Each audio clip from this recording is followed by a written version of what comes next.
swearing. I don't know what they Recording in progress. Oh, recording in progress. And then I'm just gonna check to make sure it actually is going live.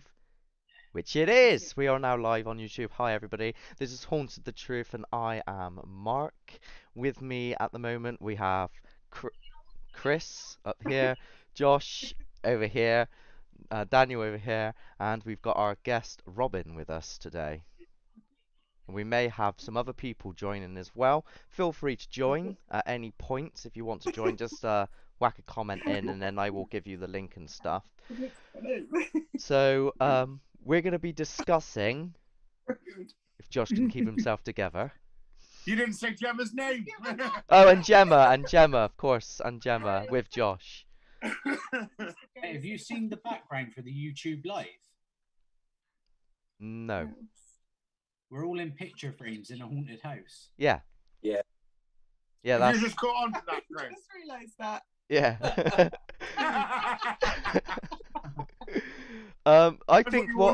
I think what we should do is, seeing as Robin's never been on one of these before, is just come straight to you. And do you want to talk about maybe some experiences that you've had with the paranormal? Oh gosh. No, can't somebody else go first? I can put it to someone else until you want to think. You can think about it if you want. I think Dan's got an interesting story, to be honest. Go on then. Go on then, Dan. Is it the one about the Ouija board? Yeah, go on. Tell you what, it looks like you've got a spirit going on there on the side of you. Yeah, that's not behind me. It was when I was about 7 years old. So that, as of today, was 41 years ago. And my mum and dad, they used to do entertaining. They used to play country and western music, and they used to go to pubs and clubs and stuff like that. Anyway, I remember that they were doing their entertainment thing down in the bar area, and the landlady's daughter was looking after us upstairs. And this, as the night went on, everybody was packing up and that, and my nan got out this Ouija board. And I didn't know what it was because I was young. So she got out this Ouija board because she was into all that kind of stuff. And I remember that my mum come down, she saw it and she went absolutely ballistic. And obviously I couldn't tell you some of the, the words that was used. But my mum basically said, look, you need to put that away. You don't know what you're messing with. Leave it alone. Put it away. And they was having a massive argument. And my nan was going, oh, I know what I'm doing. I know what I'm doing. My mum was going, no, you don't. You seriously don't. Put it away. And my nan, being my nan, is like, oh, I'm your mother. You can't tell me what to do and all this lot. So she started sort of like saying this nonsense all over the board. Is there anybody there? All that kind of stuff. And as soon as she said it, every light bulb in the bar downstairs and in the rooms upstairs exploded all at the same time. Wow. I didn't mean they popped. They exploded. Glass was everywhere. The old-fashioned bulbs. Yeah, the ones that like the nuclear power plant for one bulb. Yeah, it's literally they exploded, literally shattered into pieces. I never seen. My mum just grabbed me and my brother, and my dad, and we just all rang out. But my dad, he's oblivious to everything, but he doesn't care about anything. But he didn't. They're both gone now. But yeah, it kind of stuck in my mind. That's why, as Mark knows, anytime there's any Ouija boards involved, that's it. I'll watch at a distance, but I won't go. I won't touch one. You'd never get me touched. You can't even pay me enough to touch one. Oh, mate, he'd just tell you to close your windows anyway. Now I've obviously. I'm gonna go get it. I've obviously, oh, you can't sit because of the. I've obviously used Ouija boards and stuff before. Yeah, it's not working because of the thingy. You're disappearing, mate. Yeah, it's disappearing. It's picking up the blacks. Is that a Ouija board? Yeah, it is, but it isn't picking up because of the blacks. Obviously, I've used Ouija boards before. I've got 1, 2, 3, 4, 5, including the table down there. Myself and Chris have done one in a graveyard before, and obviously nothing happens that like quite substantial as what you're saying there. I can't discount your claims though, because obviously we've seen a lot, so it's understandable. I think that that sort of thing could happen, but for me personally, I've never had anything happen. Regarding to them moving about with people, I think it's all what's it called? Something motor. I think we've had a chat with Motor oil. where we've actually said that even if you don't believe, why would you knock about with something on the chance it could exist? Because you wouldn't have a clue Exactly. anyway. You know. Me and think Mark that's have done what a few in places, and never ever seems to happen with us. So I wouldn't do them before. At the beginning, I was like, I ain't touching it with a 10-foot pole, like they say, with a bar pole. But after me and Mark did a few, now we just do it on principle to see if anything does happen, and Yeah. nothing ever does. Have you ever used one, Robin, or? No. And you say no in a way which means you're never going to. I've never been in a group of people that I trust well enough to believe that they wouldn't move it to see, like, to try and convince me something was happening. So I'd need to be with people that I believed were doing it seriously and weren't moving it as a joke, and were taking it seriously. And I've just never been somewhere where I felt the inclination yet. Yeah. And I know there are some at the Ancient Ram Inn, so I was going to ask you guys if you were going to be touching those when you go. I shall we be, shall. yeah. I Yes, shall. we shall. I will definitely.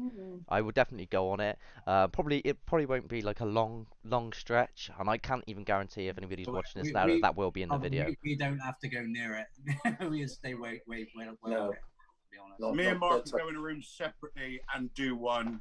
You know, we could do it by the grave or something, and well, they've got one there, Josh. They've got one in the witch's room. Yeah, it's they? in the They've witch's got room. a little snug room. Yeah. We'll do one. That's on the table, so. Because if there is going to be anywhere that it happens, it'll be there. If it doesn't happen, then I just don't believe they were. Like, you know what I mean? From my experience, anyway. Do you know what I mean? So, I would like it to happen though, because it would change the way I see stuff. So on the most part, we just sit there with our hands like that, don't we, Josh? And we just start chatting about. Yeah. Josh, how do you see things? Well, it's not happened. Like, I don't really know what I believe in yet. Do you know what I mean? Like, it's changed a bit. Like, I'm more believing that there's something there, but I don't really know what it is. But I want something that's, you know, scares the living daylights at me, that I'll maybe have to take a couple of months off. That's what I want. Something that, you know, almost maybe takes away a couple of years of my ticks and my heart.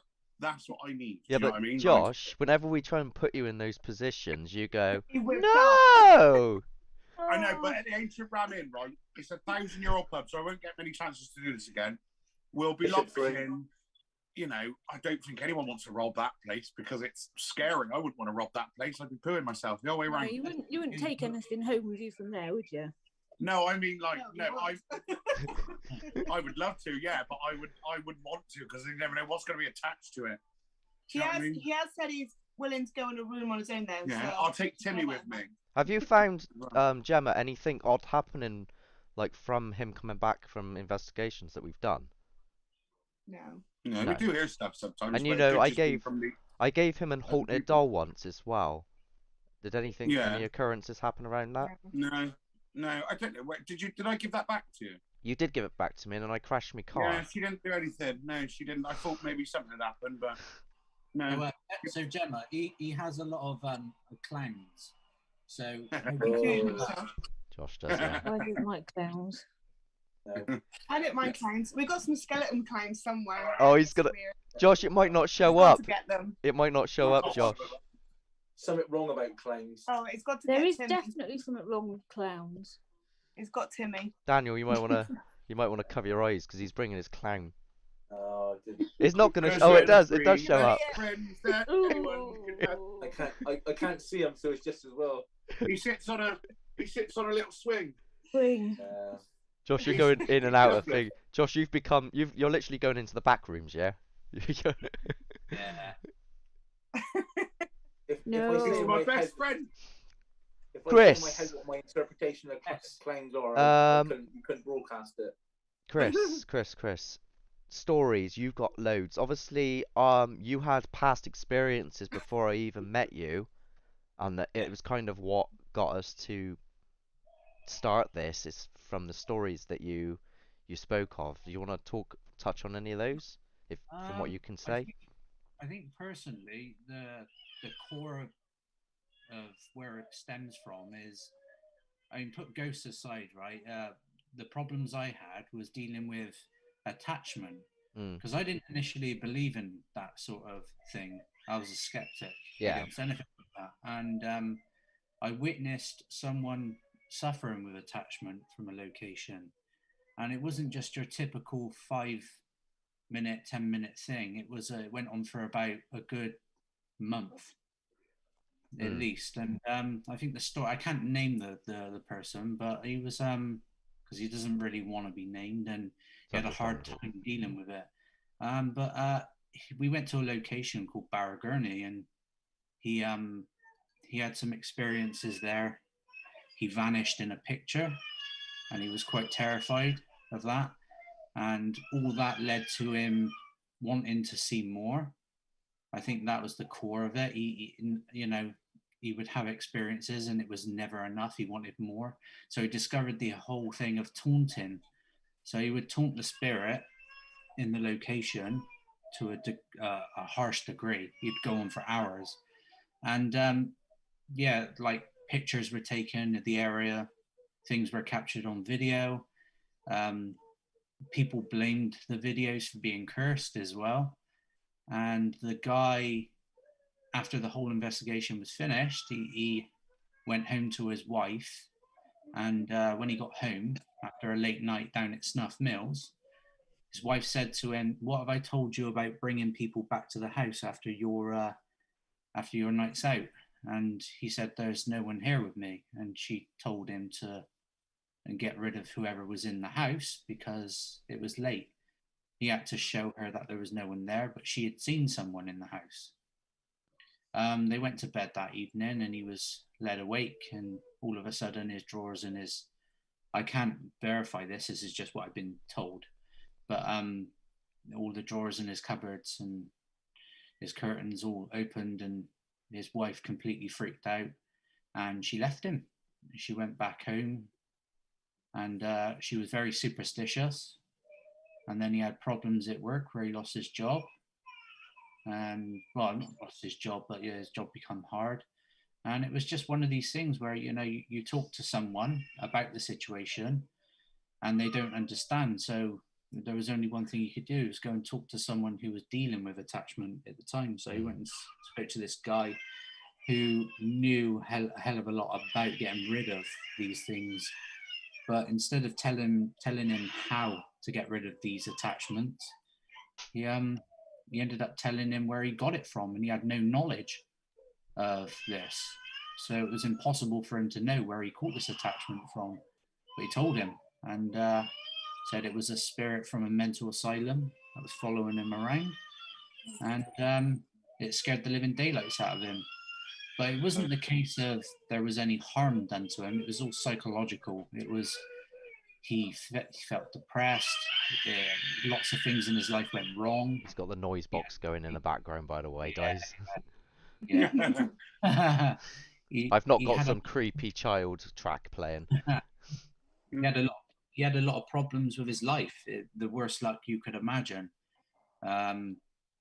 And it was a really an emotional time for him. And the weird thing is about this is, before he moved away to try and fix things up with his life and get away from the situation after he resolved it with this person he knew, he it's quite scary actually. I recorded the whole thing, the whole story on video, and oh, the baby, this is live, guys. Don't work with kids or animals. Oh, I'll leave then. See you later, guys. I Wait, think I'm both, aren't I? where did he get in the story? Oh god. Not Five Guys, Yeah, it's Live Guys. I videoed the whole thing, and strangely, I can verify that I did this because Mark actually seen the video. hmm He watched the video of this guy telling the whole story because he thought that it was the only opportunity he could really express it was through a camera, one-on-one.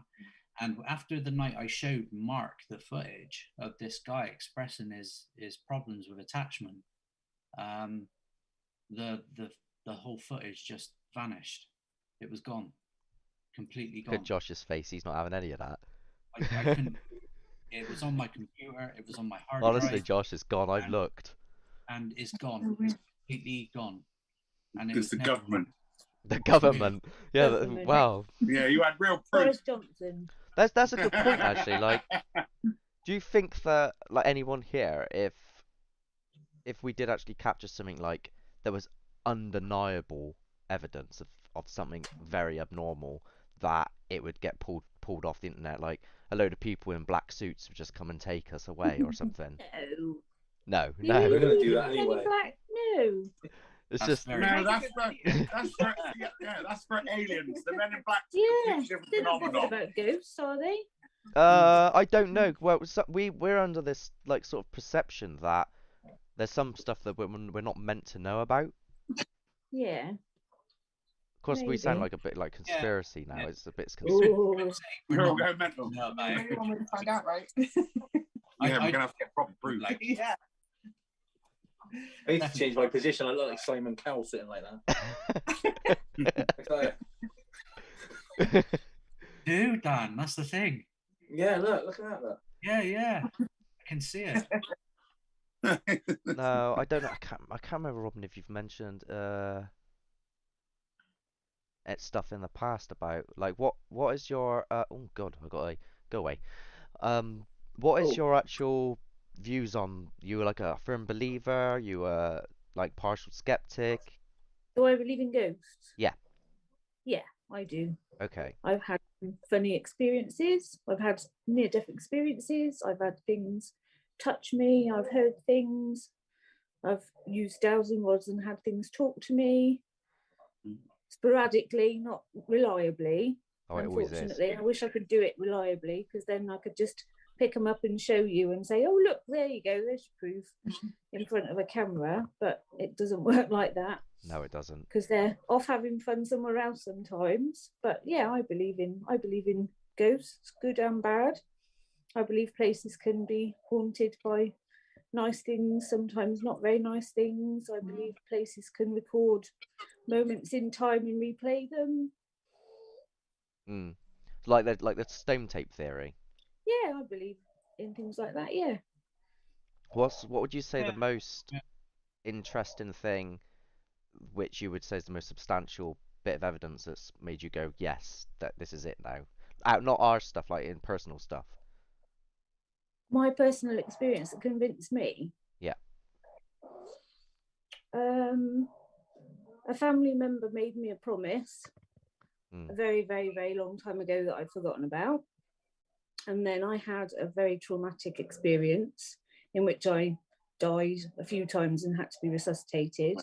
I was in hospital afterwards, and this family member had had a similar experience, and they promised me a couple of days before they died that they'd come back if I ever needed them, that they'd come back, and I'd forgotten about it because it was 15 years later or so. And they came back to me when I was fully awake a couple of days after, so I wasn't in a coma or high on drugs or whatever. They came back and held my hand when I was on my own and feeling pissed off and lonely and sad and, you know, pretty miserable.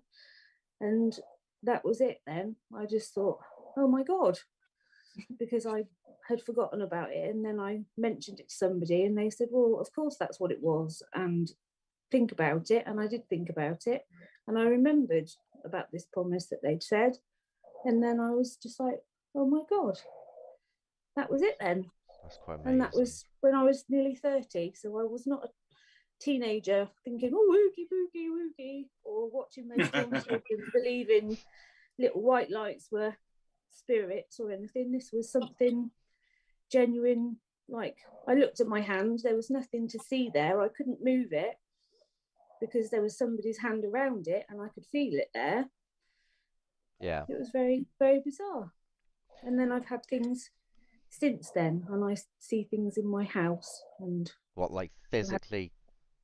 Yeah, physical little wisps of like light and smoke, and I smell cigarette smoke, and nobody smokes in the house anymore. And that is very peculiar. Bizarre things go on. You do hear about this a lot from people, and yeah. Do you find this hard to talk about to people? No, you can think I'm bonkers. It doesn't matter to me.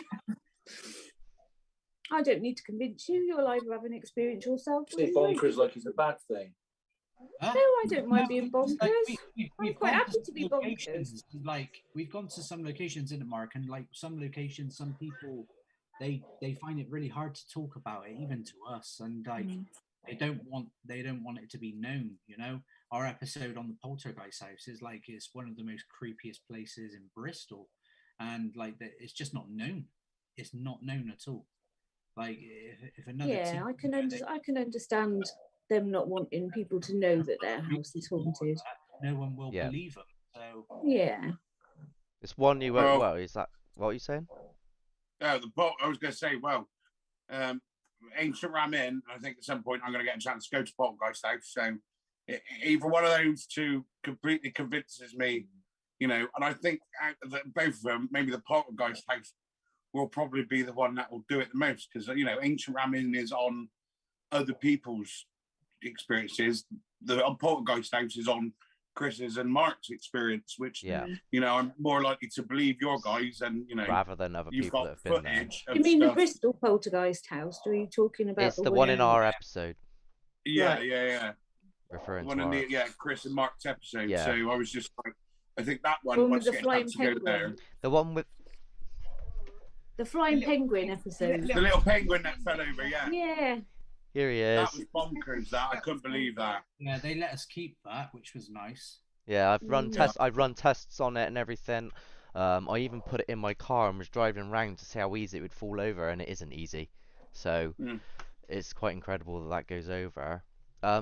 Daniel, like obviously you're a massive firm believer in this, because if you don't mind me saying, obviously you've had relatives in the past pass over and such. What do you feel about Robin's comments regarding having encounters with loved ones?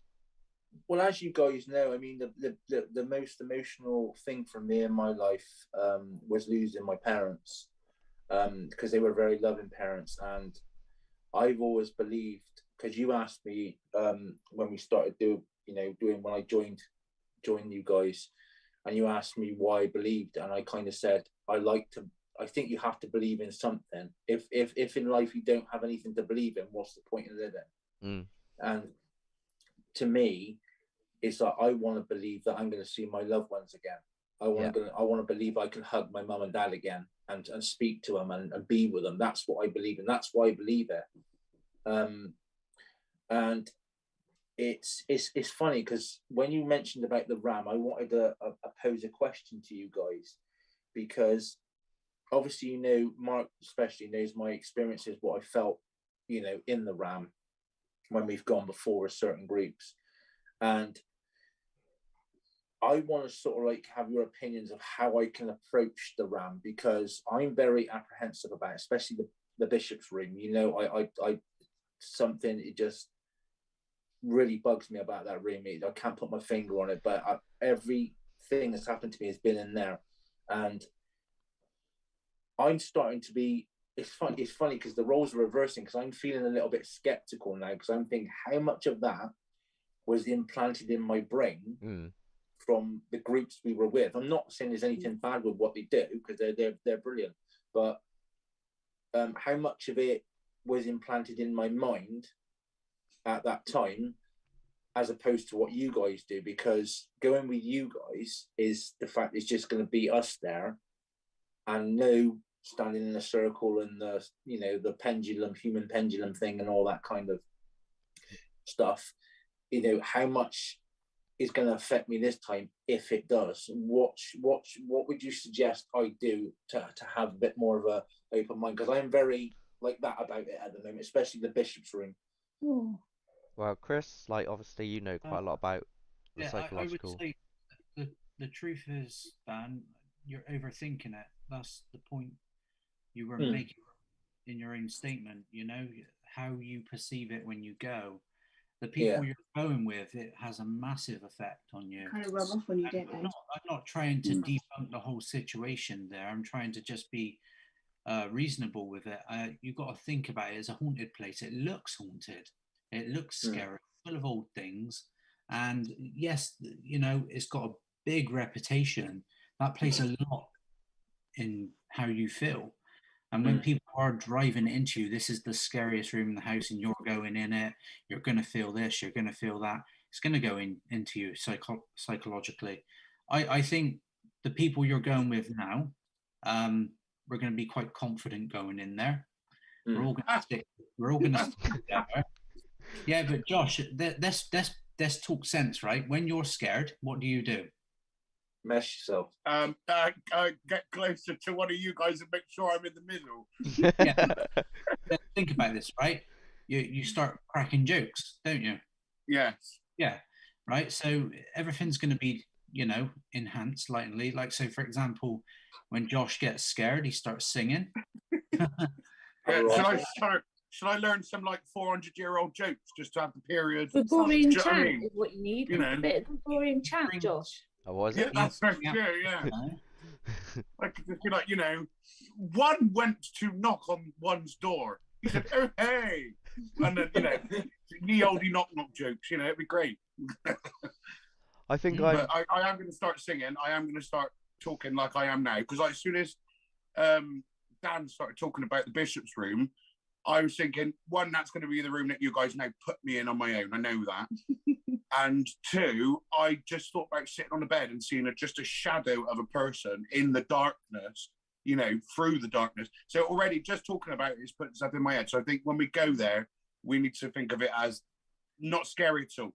You know, not scary at all. Yeah, I and think forget all the stories and just concentrate on the history. Yeah. This is the thing. When we first went into the bishop's room, and I was sitting, there was like three.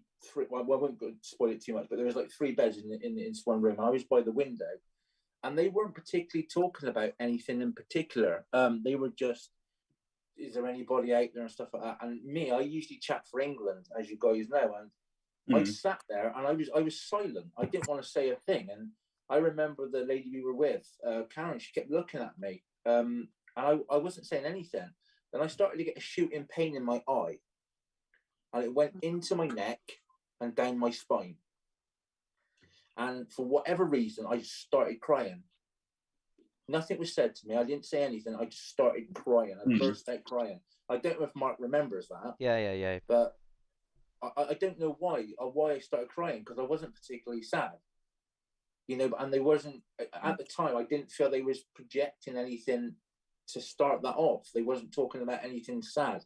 I mean, usually anything that starts me off is talking about my parents. Usually I'm quite robust and I just get on with it. But it was so strange. It was really strange.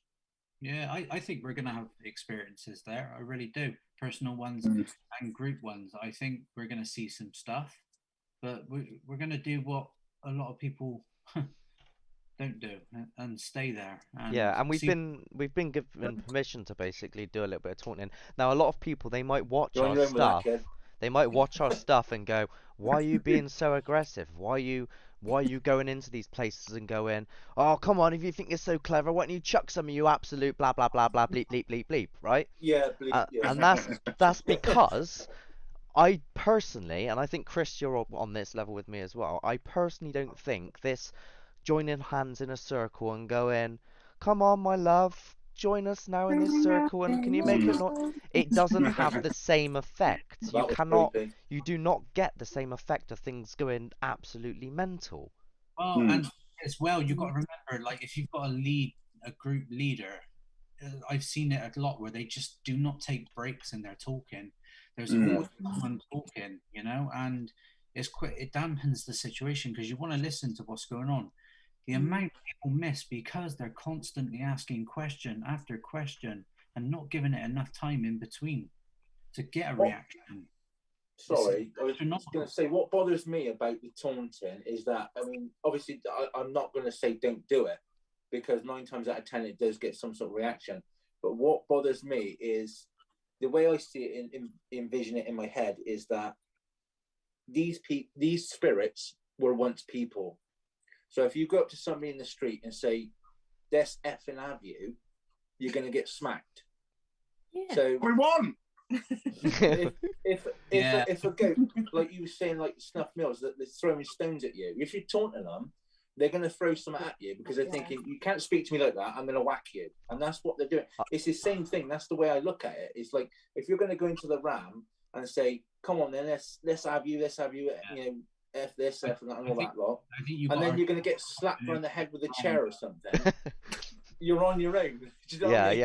I understand what you're saying, and I will never go into a place. Let's say that someone says, "Oh, this is an old people's home," and they were really lovely people. I'm not gonna go in there, "Oh, do you think you're so clever?" and all this stuff. I'm gonna go in there and go, "Oh, Eileen, if you're here, could you please make a noise?" I will talk to them in the same manner as I would if somebody was like a nasty hurt person. Yeah. So if I think it's a nasty person, I'm going to go, "Come on, you think you're so clever?" The kind of taunting that we're doing isn't verbally aggressive at all. It's more on the lines of trying to use reverse psychology on the matter. So, for example, we don't think you're as strong as what people say you are. We don't think you can do this. But you know, Mark, he gets excited, doesn't he? Yeah. There's no swearing. There's no agitating it in any verbal aggression. So, I mean, that kind of taunting, I won't have any part of that. Because apart from Mark on the bridge of Snuff Mills. No, the thing is when I get angry, if something starts happening and it's like stones and stuff, that's when I get aggressive back. So I'm like, "Come on then, you think you're clever? Chucking stones at me," and then I kick off. Then, like it's fight or flight, isn't it? You either leg it or you sit there and go, "Right, come on," and you just like you take it in. And usually everyone legs it. I'm gonna quickly say hi to Unhinged Official and Mominator007 who joined in and said hi and stuff. I don't know if they're still watching, but I just noticed on the live feed that they popped up and said hello. Hello. So I just say hello to those. What's your views on this? Like, I'm guessing you're thinking more. Don't go right. Do something now. Come on. You're probably more of the gentle approach. Gentle, because I'm a girl. No, I'm going off your body language when I'm saying all this. Oh, this, that, and that. I was watching your body language, and you were sort of like, "Oh, I don't know." Yeah, I'll stand and watch you do that, Mark. You carry on. You get a stone in your head. I'm with you on that, that's why I say a lot of the time. I let him carry on. Yeah, let him do what he needs to do. I'll watch what happens. At the end of the day, like he's got to go home, and he tends to sleep in a dark room. He cancels out every bit of light, so it's his choice if he wants to scare himself silly. Yeah. I must admit though, Chris, when we've done the hunts before, you're very calm and collective. You know, you don't seem to be fazed a lot by things. You're kind of just, even if there's a big bang, you just go, "Oh, what was that?" No, and it's not as if you jump through the wall like the rest of us do. It's like you don't see behind the scenes. I mean, a lot of it is trying to calm Mark down a lot of the time. If I'm rational, and I don't really want to be a lot of the time, I want to enjoy myself, but if I'm rational, it actually calms Mark down. Yeah. But he doesn't like it when I spark a situation and challenge him, because he gets frustrated. You know, because when I met Mark, he was a massive skeptic.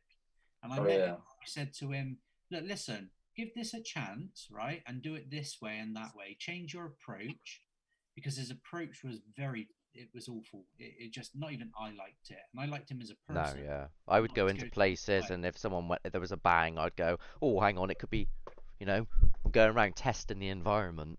So I showed Mark a few bits and bobs, a bit of footage that shocked him and made him think twice about the situation.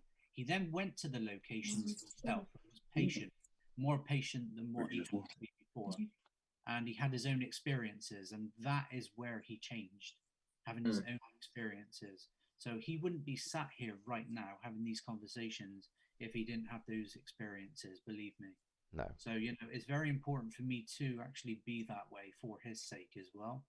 But I do get scared, believe it or not. Yeah. I do. And the Well, one you thing don't show it very well.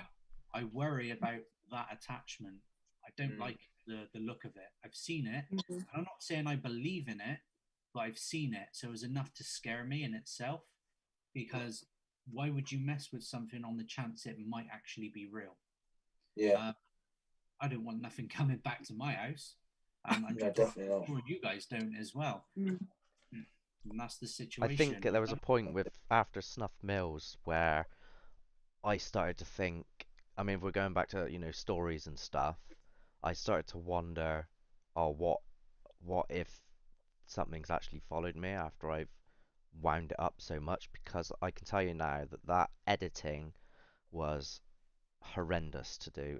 There was files that, so if I just let people know, so you get like, if you've got like the edit and you've finished all this section here, you can put that section to one side.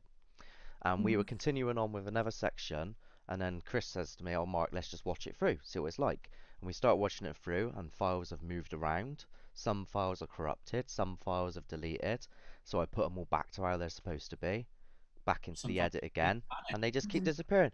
My bulb throughout that editing of Snuff Mills blew 5 times. Yeah. Five times. It was like bang, bang, bang. And then I sent the clip when I finally got it to upload to YouTube, and it didn't export 4 times. And on the first export to YouTube, YouTube wouldn't accept it. Then when I finally got it on YouTube and I sent it to Chris, I think you said, Chris, that your house, all your bulbs went. My bulbs went as well watching it. That's why we said it was cursed, because it took so long to edit because we had so many problems. That's why we called it cursed footage. It was so weird. We were worried people would watch it and have problems. Yeah. We were worried about that. Luckily, we never heard nothing. I mean, we're new on the scene really compared to a lot of groups, but you know, we constantly ask for people's feedback on things, you know, but we don't really get it a lot of the time. People want to kind of boycott us in a way, but we're quite open. Why do you say that? I don't know. It's just maybe there's this competitive thing, and there is in a lot of communities, you know. But He's referring to like the higher end paranormal community. Yeah, like people like over the top of fame, don't they? They don't want to highlight anyone else. They don't want to pay attention to you as much, you know, or give you any feedback. A lot of people, they might browse it for 2 seconds and go whatever, you know. Maybe our age got something to do with it. I don't know. We're not. Yeah. We're just a niche market now, and as the generations like ours get older and are like, oh, the internet's an horrible place and getting off of it, the younger generation that don't really care ain't watching it. Do you know what I mean? But there's definitely a massive audience for it. Do you know what I mean? But we've just got to find a way of getting in there. Once we're in there, I think we'll be fine, and I think we'll be probably one of the better groups, because people will be like, oh, these guys aren't going, hello guys, today we're in the church and we're going to be seeing if we can find some goddamn ghosts for you. That sounds like Steve Irwin. No, like and subscribe. It's getting people to actually just watch our content. It's very difficult. How did you find? How did you find us? You found us through Facebook, didn't you, Robin? And then it was YouTube actually. YouTube. Oh, was it YouTube? Yeah, it was Snuff Mills, because you'd been somewhere. It's literally at the bottom of my garden, Basil's Park. No way. So. And have you had any experiences there? No, well, apart from in my house, no. No, I mean like going. I don't know if you've walked there through the night or anything like that. Yeah, no, I haven't been there at night time. Yeah, it's a different I've been story. there in the daytime. Yeah, I still haven't been there at night time. I'm going to. But it's funny you say that, because I've been there so many times before I started investigating that place with not just Mark, with other people, and I never had no experiences beforehand either. I had nothing at all. Whether it was because I was blind to the situation, But yeah, I went Just there. Mark. It was on a whim, and then stuff happened which I couldn't explain. Down Well, there, there's supposed to be a random little girl. There's supposed to be a monk as well, isn't there? There's supposed to Yeah. be the babes in the woods. There's supposed to be all kinds of things. And my house is built where the quarry was. So I'm sure if they were mining in the quarry for the stone, Well, accidents will have happened all the time. We're at the top end, fish ponds down end. the bit with the big We're car back into park, not far from the play park. the play park, Vassal's Park End. Okay, yeah, Yeah. I got you. Yeah, Not the Snuff Mills end. yeah, I know you're on about. Yeah, I got you. Yeah. So like we're on the top of the hill, and then you have to walk down to get to Halfpenny Bridge, and then walk back up to get. I have to walk back up to get home again. There are certain times down there which are worse. Me and Mark have kind of sussed it out to some degree when it's going to go off or how it's going to go off. There is an area and there is a time and there's a feeling in the air down there. Would you agree, Mark?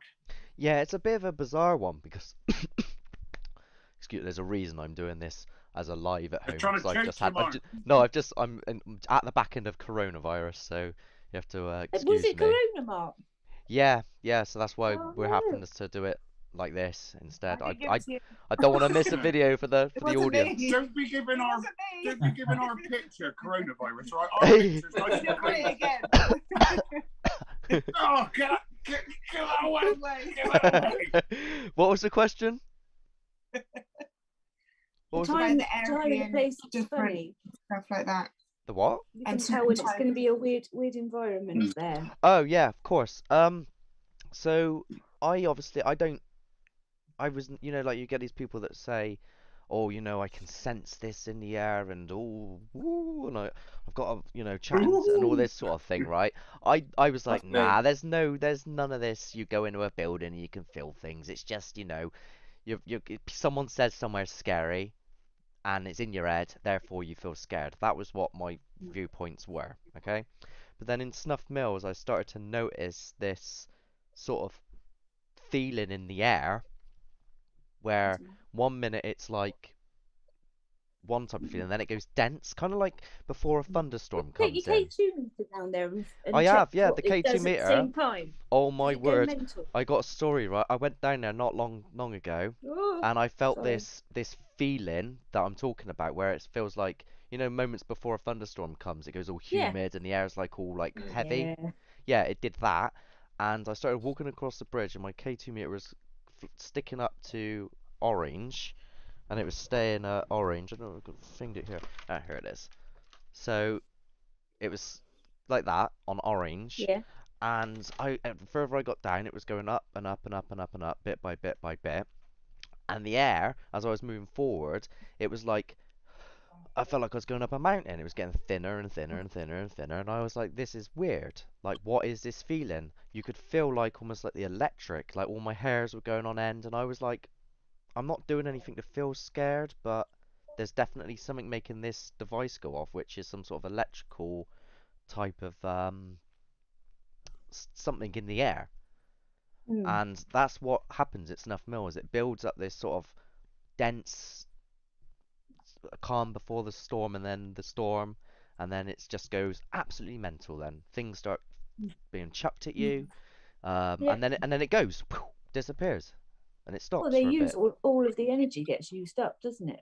Yeah, it does. Yeah. With our batteries just go on us. Yeah.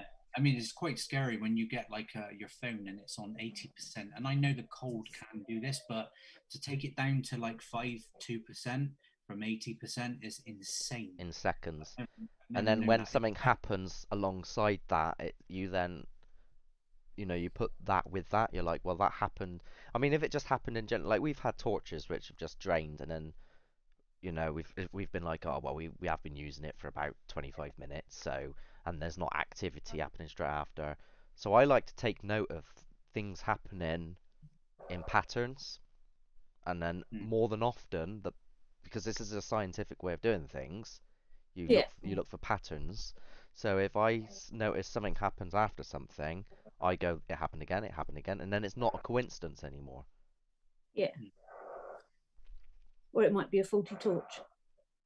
or a faulty toilet, but if it's more than one device, I think my phone and battery, Josh's phone went, and Chris's phone went in the last place, and they all went out at the same time, and then shortly after, that was in the Claude Farm, and our EMF started going, and that all happened after I heard the stomp.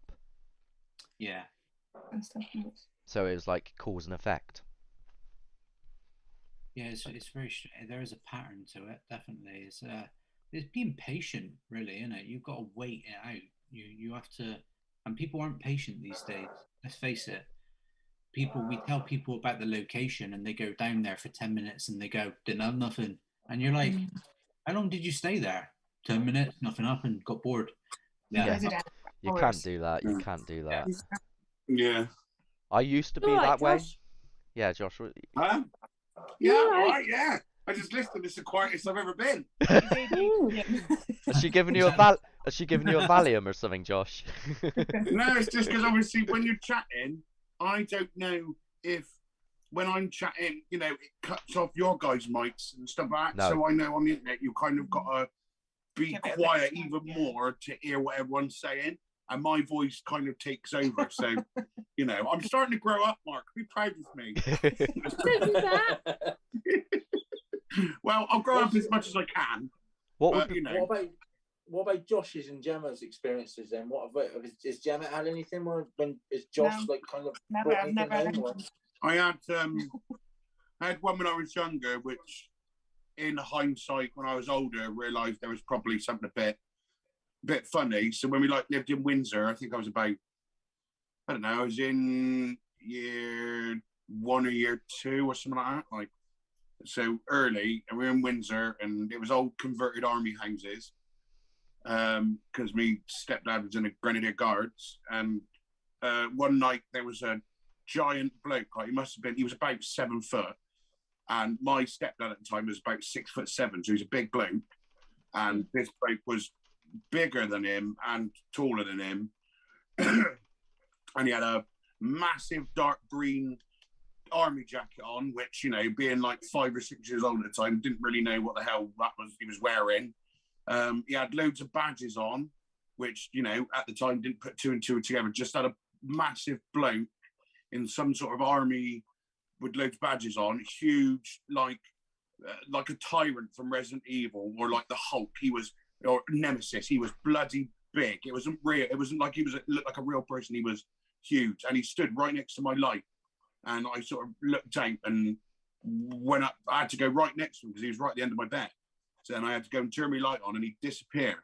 And then my stepdad, who was quite a light sleeper, would come in, turn the light off, and be like, "Go back to bloody bed, you idiot." And then I'd go back to bed, and like 10 minutes later, I'd wake up and he'd be stood there again. I did that maybe like 3 times before I fell asleep. And I think it was the next night, I had my head under the covers because I've, you know, been scared of the dark since a wee babber. And I heard someone like a zombie, like just sort of scraping their feet along like the carpet, like going shh. And I didn't bring my head out. I cried myself to sleep, and I didn't look out. But when I woke up the next day, and this little crappy blue woven carpet I had was all crumpled up. So it wouldn't just me. It was like my granddad always had experiences. Like he worked on a mill that was on a dock, and the dock had been built up, and he's seen half a bloke's body walking across the dock where it was originally.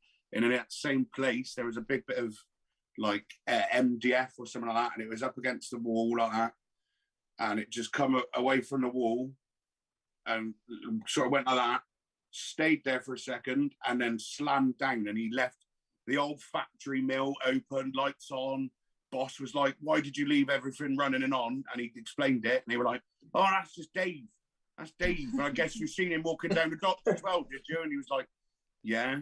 But I like how casual that is as well. Yeah. It's just, yeah. It's just Dave. Well, the thing is, right? Dave. Of course it is. My granddad, right? He was like a politician when it come to like how he's seen the world. He was very knowledgeable. He didn't take no sugar from no one.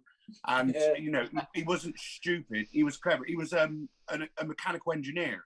So he knew what he was going on. He spoke German fluently and all this stuff.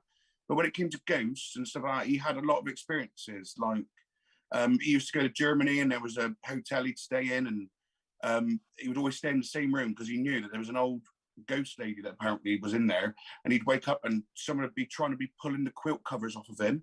And he'd go, "Oh, get off me," whatever her name was, "get off me, Miranda, and get back to sleep." Do you know what I mean? And he didn't care. He was just like, you know, it's just me uncle ran over a monk and got out and phoned. Oh, there was a phone on the road and didn't literally run over a poor bloke like like you're no, talking. yeah, he got out to see whether there was somebody there.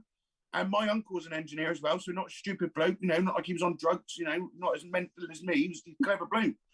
And there was bushes on either side and a massive wall. And, you know, he'd seen a robed monk and got out and there was nobody there. He'd run over someone, nobody there. There was no one And he there. said he rang up, you know, on a pay phone back in those days.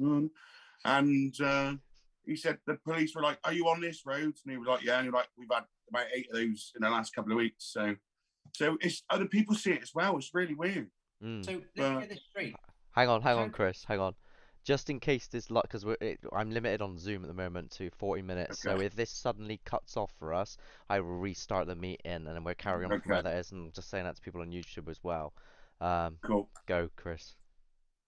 I was just going to say, how can so many people with so many experiences be wrong? Yeah, I know. Especially clever people. Like, you know. They can. Just, you know, there has to be something. But someone could argue the same with, like, you know, people in America with aliens that all live in certain. I was going to name an area then. And I was like, "Oh, you can't say that." You know what I mean? But yeah. they all go. They've all got stories, and then they all they all get put in the same box. Or they're all mental. They all get put in that box. Like when there's pictures and videos of things that are just dead still in the sky, like birds and stuff. Yeah, and they're not moving, like a glitch in the Matrix. Do you know what I mean? That weird. I've been asked a question by Mominator7. He has said to me, "You used to be a full skeptic, right? If so, what happened to make you go from a skeptic to an open skeptic?" I like the term open skeptic. I like that. Yeah, that's a really good term. I like that. So I would say it is. I think episode 2, original episode 2, Snuff Mills. I went in there. Big balls, right? Oh, there's nothing here. And Chris said, he was stood at the end of the bridge, and he said, "I can hear something down there." And I went, "Oh, here we go. Chris can hear something down there. Go right, do you want to move with me?" "Yeah, for goodness sake, here we go." And I got to the end of that bridge, and I heard coming down the path towards me.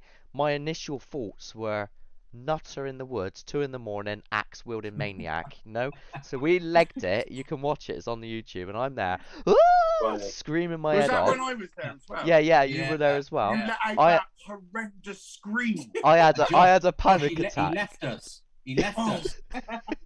I had a panic attack, and I think from that moment on, I was like, well, there was no one there because all my camera gear's there, $2,000 worth of camera gear. If there's someone there, I would have gone, "What? Have that? Off you go." There was no one there. So I then had in the back of my mind, well, what was that? And then I did Poltergeist House and seen this on camera being manipulated with and falling over. And then you see that particular video, I'm there going, and I start laughing because I don't know what to say. I'm like, well, I can't, I'm just gone. And you can't deny these things. You can't deny, like, it drives you mental after a point. You start thinking, well, how? And I go around asking everybody I know in the scientific field and all these people that seem to know everything, and even they turn around and go, "Oh, well, it could be this, it could be, you know, some sort of electrostatic discharge or something like that, or is there any trains going underneath there?" I've seen objects come out of rooms from like 20 feet through the air and smash into things. Now, I'm not going to turn around and say it's a ghost because, you know, something hasn't fully formed in front of me. But at the same time, I'm not going to turn around and say it's not a ghost. It definitely is something, and that's that. really. And you know what the truth is? When you see on YouTube all these people that are supposedly capturing this evidence on camera, the overreaction of that situation is stupid. I mean, because people say, what do you do when you see that? Well, the truth is, you don't know what to do. You're trying to process it. You don't even know what to say. You don't know how to react. You're processing, and it takes you a little while for you to understand what you even need to do. So in some certain situations, when a toy comes flying out of a room, you're supposed to go in that room and have a look, but you're too busy processing to know even what to do. Yeah. Half the time, especially when that little thing fell over, that Christmas teddy fell over, you didn't even know. I was filming, and the thing is, I didn't even see it happen, because even though you can see it through the night vision camera, the room is pitch black. So I didn't see it happen. Only the camera sees it because it's filming night vision. All I hear is something fall over, a little noise, and there's a moan in the background, and it goes, ooh. It's really creepy.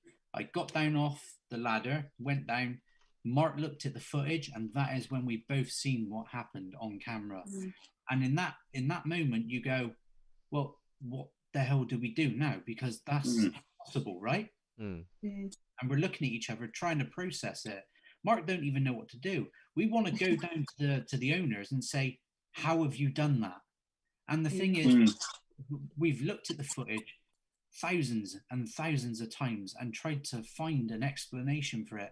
And there is no explanation for it. There just ain't. That we know of, anyway. You know what the owners say? They turn around to us and they go, it's good, isn't it? And it's like, yeah, that's proper, isn't it? That?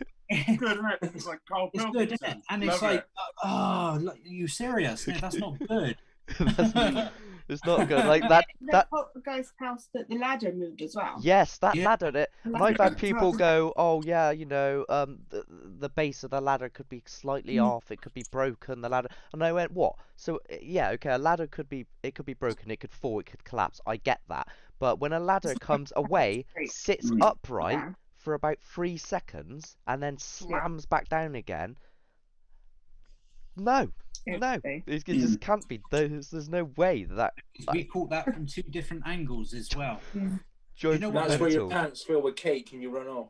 Yeah, it's so hard to bring it across to people, especially when you're editing this. You don't know how to bring it across because you know, obviously online, the first thing people are going to jump to is fake. Or it's faking it. You must have faked that, or it must be rigged in some way. But the problem is as well. It's so amazing. It's hard to believe. Like everyone goes ghost, right? But ghost is just a word we use now. Like whenever we all say ghost, we all think of someone in a white sheet with holes cut out, that kind of ghost. Do you know what I mean? Or but we might use the word ghost now, and in a few years' time, be like, oh, it's not ghost, it's this. We figured out. Do you know what I mean? Like this is that's why we called the haunted truth or whatever. That's like when you went to Stuff Mills, you had the picture of the X-ray dog or something. Yeah, we had X-ray man and we had dog face man, and both of those don't look like any ghosts or demons I've ever seen. And there was a picture of you with a missing leg. Yeah, and I had a leg. Yeah, that was it. Mark, you actually got that picture, Josh.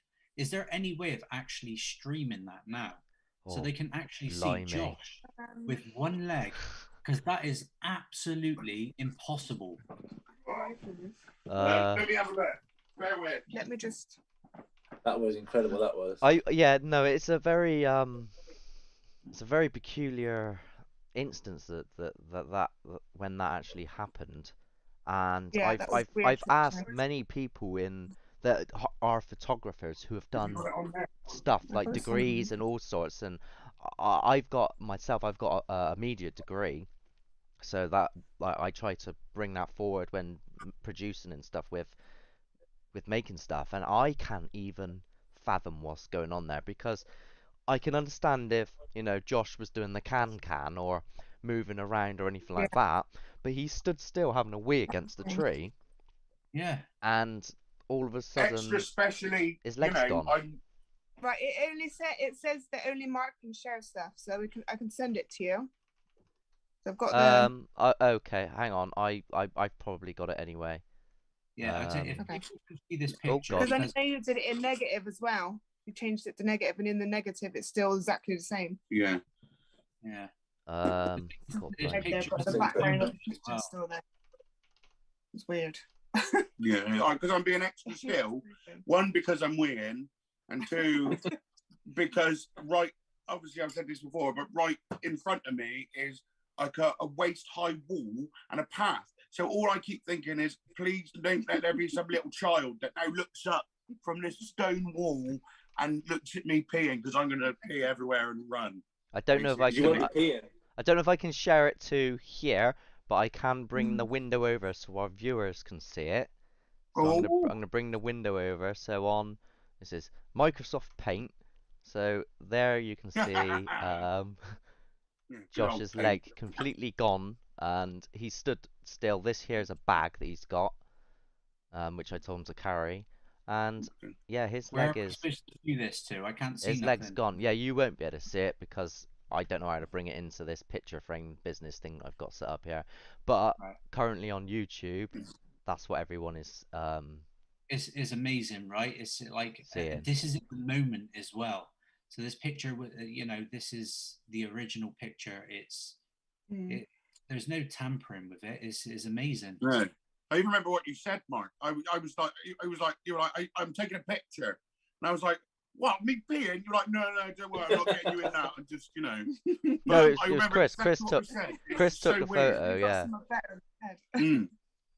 But I think before this as well, we'd also had a conversation about that. I was like, oh, if something ever disappeared, because you told me about this was after that, obviously after the bloke that disappeared in the photo, and I said to myself, I've always wanted something like that to happen to me, just to maybe have a photo and a bit of proof that I can't explain. I was worried. I can't believe it actually happened.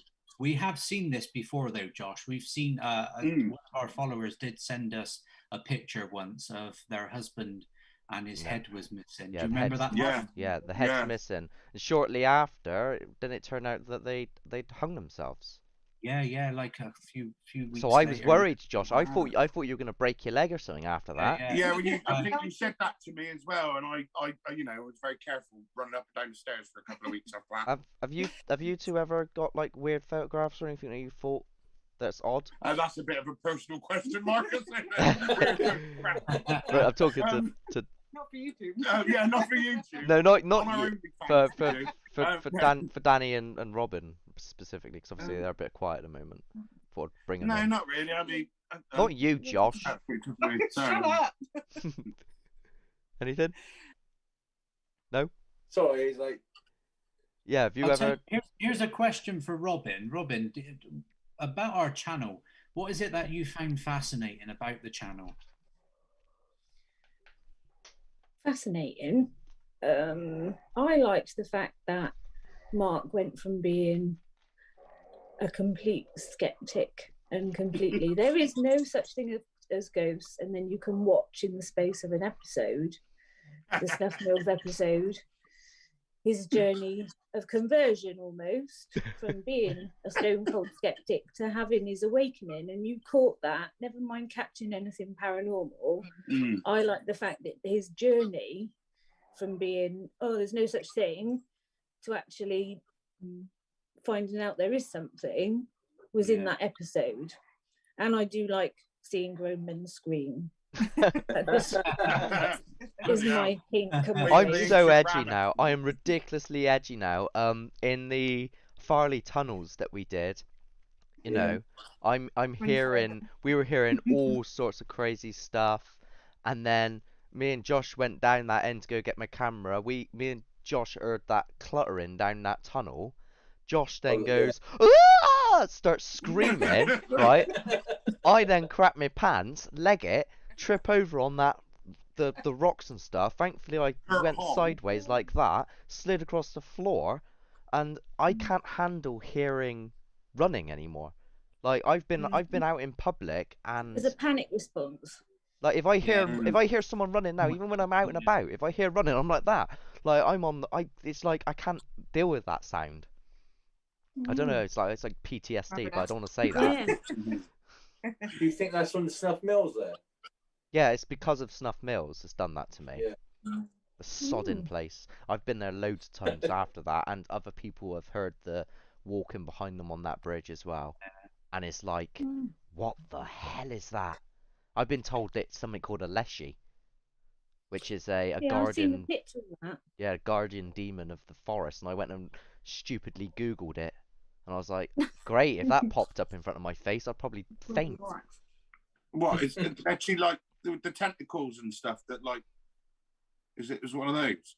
It's no. The like roots that It's a come out. fairy And... thing. Right, hang on. Isn't it a fairy thing? It's I don't know what it's. I know it's in a couple of games now. I'm gonna Has it whack been in up. The Witcher? I'm sure it has. Yes, I believe it has been in The Witcher. Like people have taken it and chucked it Yeah. into. I'm obsessed with that series now. So I'm gonna bring this picture in for people on that one there. So he looks like that sort of thing, like. And I know if I seen that, you know, that coming. If I seen that, you guys can't see it, but you're seeing it if it's on the live. That coming towards me, I think I would. I think I'd have a panic cake attack. in your pants. Yeah. Netchy. Well, is there anything anyone wants to ask? Any other questions people want to ask that are watching currently? You know, we've got like maybe 3 people. I don't get this right. We got 3 people watching us. We're quite, you know, it's quite a deep conversation going on, but sometimes people are more interested. Some people are more interested in watching some fat bloke playing video games. I don't get it. I'd be watching. I don't I'd be get it. watching if I wasn't here. Yeah, come over to my channel where I play video games. It's strange though. I mean, admittedly, Oh yeah, do more. we started out this channel as a debunking show. Yeah. Believe it or not. And well, it's just strange to where it is now. It's very odd. I mean, I'm not I'm still going to debunk stuff. So when we go to the RAM, if let's, because we recently watched the TGF Bro video of them in the RAM, and they got bells going off, and that's happened to me before, and you can see me talking about that in a prior video. But if that bell does do that when we're there, I will be going over to the bell. I will be checking for any mechanical devices that could be sent off remotely, any wires, anything like that. Like I think it's always good to have a seed. Strong breezes. You need to have a seed of doubt in stuff, and then once you can't explain that seed of doubt, then you turn around and go, okay, that is what people would consider to be paranormal.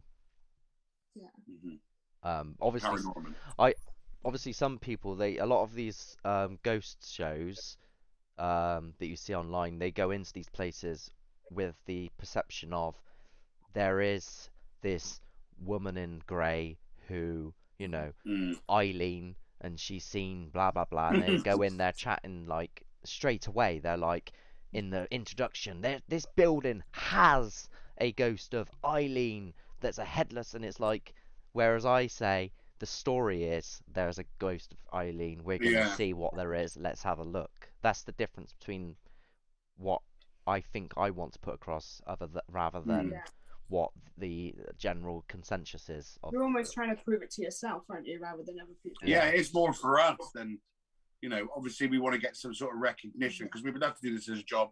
And if we had more money and resources, we would go to places, you know, that we can't go to now and do some proper debunking of real places. We'd go to the Cecil Hotel if we could, you know.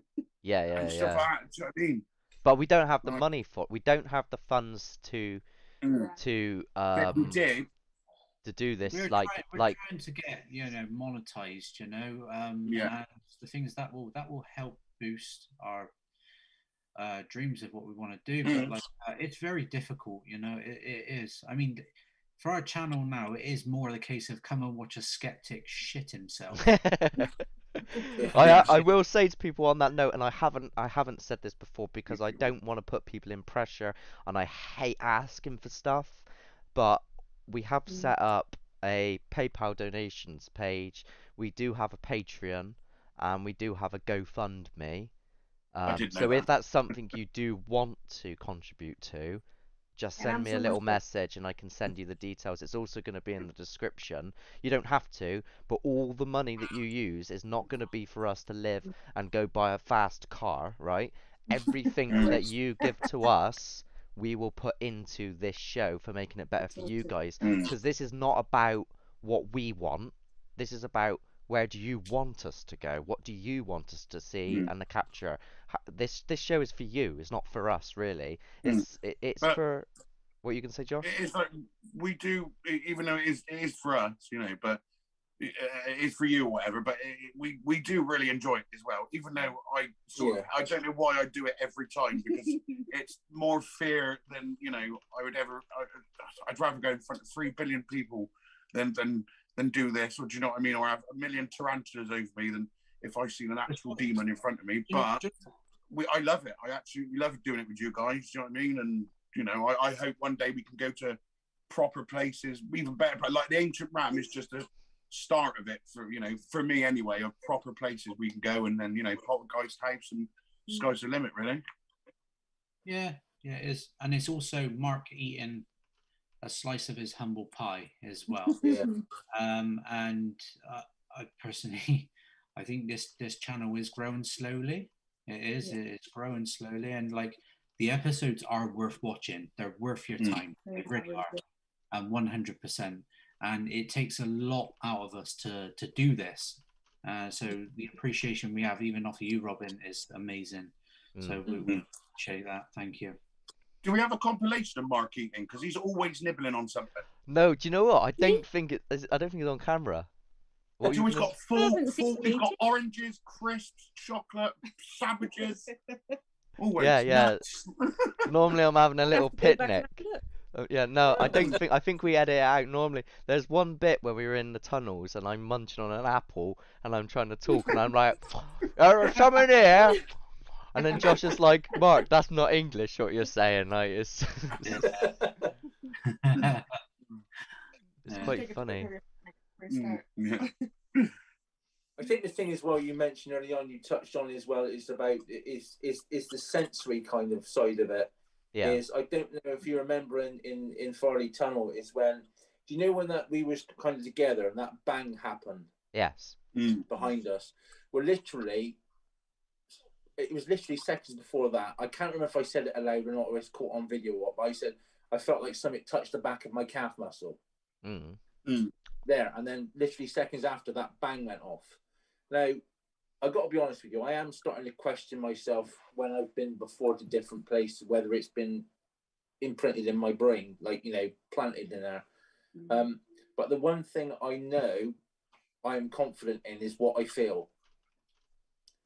Now, it's like as soon as we went in there, Chris immediately said to me, "What do you feel?" And I said, well, it feels heavy in here. It feels dense. And this was the widest part of the tunnel. It made no sense. It was kind of like a mind melt. It was.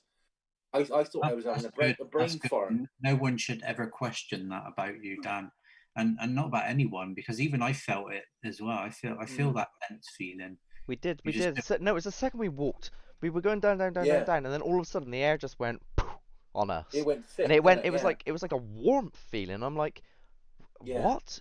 It's freezing. Why is it suddenly got warm? And then it was just so bizarre. But that particular thing you were talking about, I wasn't having any of it.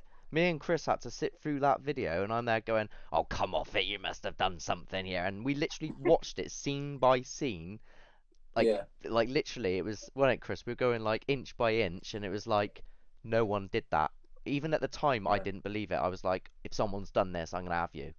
And I was watching it through like precisionally and genuinely. That noise just happens. We didn't even go frame by frame. We zoomed into every molecule on that picture to see what was going on, and nothing. There was nothing at all. Yeah, because I will not ever put anything out there if I think someone's either inadvertently done something or intentionally done something as a like to try and wind me up. Like Josh lobbed my orange peel at me once, right?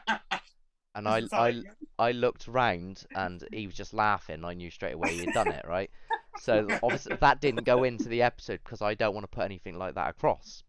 That's the things that needs to go on Instagram. Yeah, that's the the bloopers. The behind the scenes. Yeah. As you mentioned that as well, I know at the moment there's a big TikTok thing at the moment. Don't say that word. I know it's a swear, but it's followed by millions. It's like, what about if we incorporated some little TikTok videos to put on TikTok and see how it went? Can't stand, believe me. I do have a TikTok where I put little Yeah. snippets. It's mainly stuff with Josh in, either singing or saying something really silly. There's a scene where he was trying to climb up the hill and he kept falling down, and I thought that has to go on there because it was just hilarious. Yeah. So yeah, There's Josh. there's also I videos think of just being with scared by me on with TikTok. without Josh in these lot. episodes, I think that we would be a lot more scared. I don't know if you guys would agree to that. Probably, yeah. Yeah, Is that brings because a I'm lot the one more. who's the most scared? No, because you bring humour to it. Oh, He does. So Yeah. you kind of Exactly. relax everybody a bit. Because like we were in Snuff Your Mills, guard and I'm goes there down. going, if there's someone here, can you make a noise? And there's all this tense stuff going on. We've had rocks and everything, and then out of nowhere you go, join us and part of the dark side. Josh, why did you do it? Do it in the voice, Josh. Go on. You I can't. you Mark can't do it on the does spot. better than me, No, you do it, Josh. Join us and become the most powerful Jedi. I think in the episode it's sort of like join us, Christopher. Yeah. Become Yeah. part of Or you the start dark singing. side. Yeah, I don't remember, see, because my brain just does stuff on the night, and I have no idea what I've done the next day, and I go, oh yeah, I forgot I said that. Yeah. I'm just gonna say hello to Natalie, UK. Evening. Hello, Natalie. Yay, hello, Natalie. So you like Robin's actually gonna be joining us at the Ram Inn Brilliant. as Ooh. the Oh, I'll extra look guest. after you. She can boys. go in front. What's your feelings about that place? What do you think and feel about that? Like What do I know about it? what do you more so what do you feel? Do you believe the crazy stories, or are you going in with a sort of an empty book, and you're just gonna I'm going to try and forget everything I know about it. Yeah. Because if I think about it too much before I go, I think I'll make myself anxious, a bit like Dan's worried about doing. Yeah. Absolutely. And I don't want to get there and like have a complete, whoa, I can't go in there and have to come home again. Like I want to go, I want to enjoy the whole night, I want to see what happens, and I've paid me money, I want to experience everything there is to experience and see everything there is to see, if there is anything. But I do know some of the history, because obviously it's the ancient Ram, it's not an unknown quantity, everybody knows about it, everybody knows some of the stories, so I know some of the history and some of the stories that are popular about who's lived there, who's in the floor, Who's what in the they've floor? seen, who's buried in the floor, Yeah. whose room is which, and the witch and that stuff. So I can't really forget those. I'm a little. You know what the difference is, Robin? This Hmm? time we've got a platform to catch it on. Yeah, there's That's that, the and difference. You're going to have something visual you can look back on and go, yeah, I'm not nuts. and there's a group of people that are also there with inquiring minds. There's more of us to pick on than if I went on my own. I'll pick Yeah. on Josh anyway. Yeah. Oh no, poor Josh. But Yeah. Josh is Right. funny to. Josh There is is- Yeah, I'm the worst one. Josh is the now for me. Josh is the one where I go. Josh, you go in there. Just go in there, and I'll just. Yeah, Oh, that's me. I think me and Mark have got like some sort of, I don't know, two Ronnie sketch now, where every bloody episode he goes, "Go on, Josh, go down there," and I go, "Why have I got to do it? You?" And my voice goes all high and nervous. I'm like, "Why have I got to do it? You do it." And you go, "Why should I do it? Chris should do it." And then me and Chris gang up on you, and they go, "No, Mark, you should do it." It's like every time. Yeah. It's beautiful. But we are. But this time, There's I'm going one to do it. claim, right? There's one claim there that interests me the most is the fact that you sit around a table, apparently. There's a chair on the table, and if you sing nursery rhymes, It'll rock. I'll do that. Someone just D&C Empire has said happy birthday, Dan. It is his birthday. He doesn't want to make too much of a big deal about it, though. Thank you very much. It's his big 21. Big 21 today, isn't it? Big 21 again. I wish. How old are you, Dan? I'm actually 21. 48. Well, believe it or not, I'm 48. 15, but because I've been on so many ghost hunts, I look older. So what you've got to do is you've got to say you're 24 twice. It sounds better. Yeah, yeah. Is anybody that's 24 just plus joined, VAT. do you want to ask any questions to any of us that might be popping up in your minds? Now is the chance to do so. If you've got any questions, then you can put them up. Oh, look, everybody's saying happy birthday to you now. Oh, I appreciate that. Thank you. Just seeing if anyone wants to say anything. Do you know what I was going to talk about? These. What is You it? look like an 80s video, Mark, when you Cat keep moving. toys. The cat balls, okay? Now Oh, you yeah. see these in so many paranormal videos, and They're rubber. it's normally, right, and I'm gonna say it now, I'm gonna take the mickey, right? It's normally a bunch of people in a room with a phone camera filming it, right? And they've got a bleeding voice box going like that, which is really annoying to watch and listen to. And then they've got the cat ball in the middle and they're going, oh, if you make the cat ball go off, and it goes off, it goes off, it goes off. Now, I don't know if I trust these things. I don't know what your views are. No. We'll go to Daniel. I'm not overly convinced with those kind of things because I personally think a lot of vibrations can set it off, whether people just walking around, even on different floors, cars going past, those sorts. I mean, I'm more, and those I'm with you on those voice boxes as well. They're so unbelievably annoying. I'd rather do like you did with the bell. You just put up a bell. Yeah. Apart from its stuff mills when it got thrown at Chris and it in the back, but yeah, that one. That it's just left there. It's like I've purchased a little wind up musical box. Yeah. That I want to take because for some reason I get these thoughts and images pop into my head, and I thought, what if I bought a little musical box, put that there, leave it open, and see if that goes off. You know, I've got like a little one of those little what do they call it, the recorders. Recorder. Dictation machine. You're talking about the the little recorder, so you can when you ask them questions and you see if you can hear voices through that. EMF. The kind of thing No, not EMF. Oh God, what are they called? Electro voice EVP. That's it. That's it. Yeah. So I've got one of those because I want to try that because I'm fascinated with that kind of side of it as well. Because I know from what you read and what you sort of like you see on these different programs is that electrical devices of any sort is what they like. You know, whether they come through TVs or radios or whatever. But these, I don't know, these spirit boxes, they just wind me up. It's like back in the 80s when you used to have like 4 channels and you used to go off at night and just go. So annoying. I don't think in any episode we've actually, maybe our first Once. one, but we don't use those. I used it in Boys Village episode. And but I didn't have it on a loudspeaker. I had it playing out of its device, and if I ever asked a question, I had a little lapel mic on, which this thing here. So I had this attached to me, so whenever I asked a question, I'd put the speaker next to it, so like anyone who's watching it, they don't hear the noise constantly.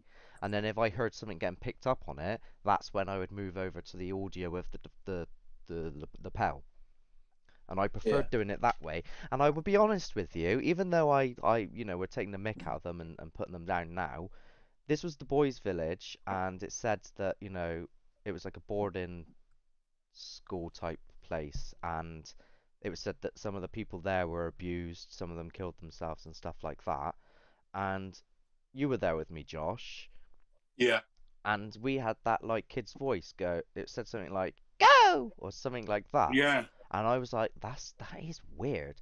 So I'm not going to completely discount them, but I think having them play out loud constantly when you could be missing other things that are happening in your actual environment.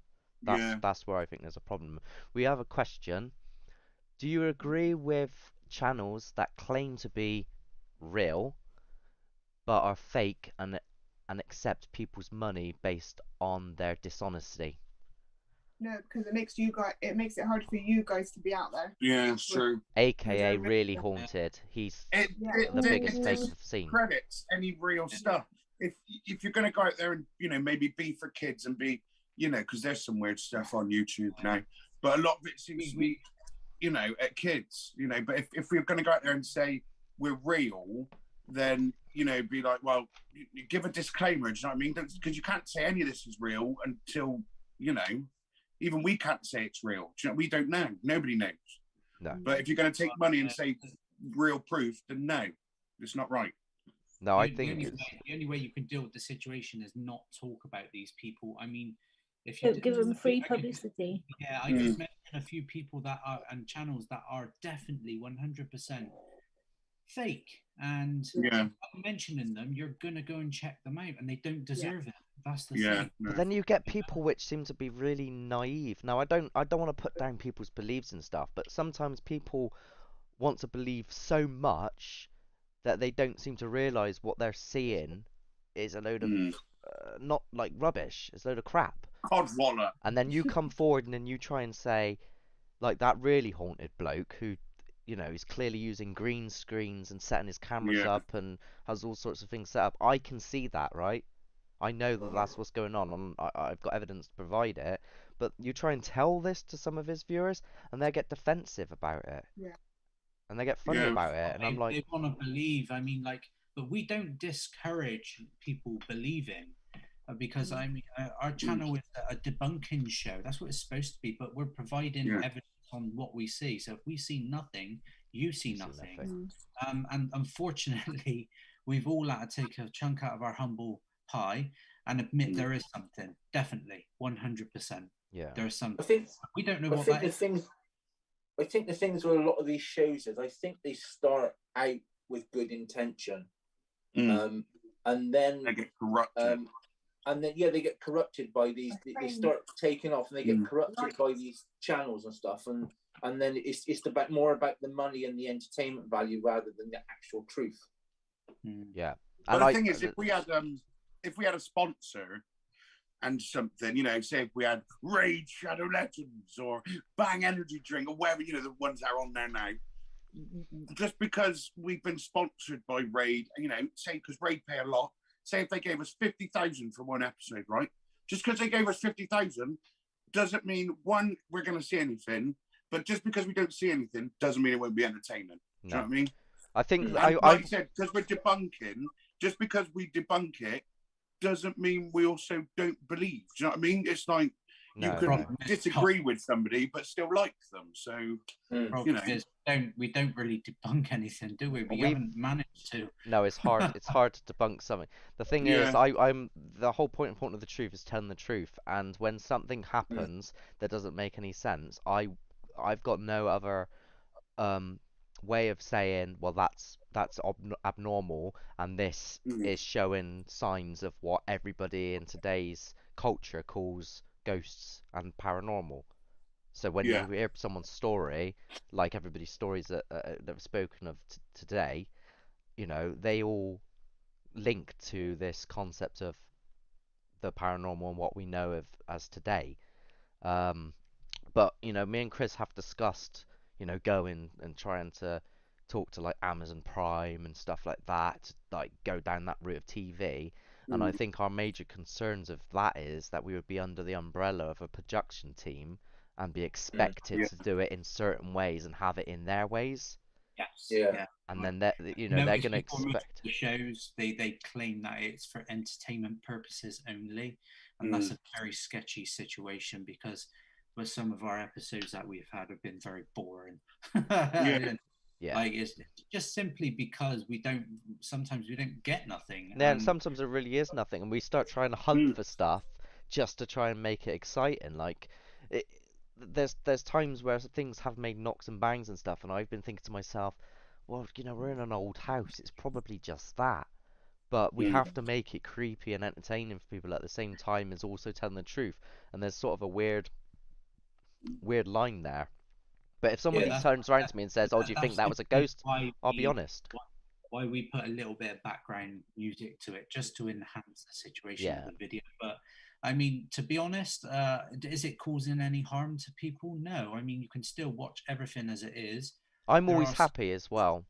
I'm always happy because if something big does happen, I keep the original raw footage. And if you get someone out there like a big time skeptic that questions something because they go, "Oh, well, it's been edited in that way and it's got all this spooky music," I'm happy to turn around and say, "Look, here's my 25-minute clip of the accounts of what happened.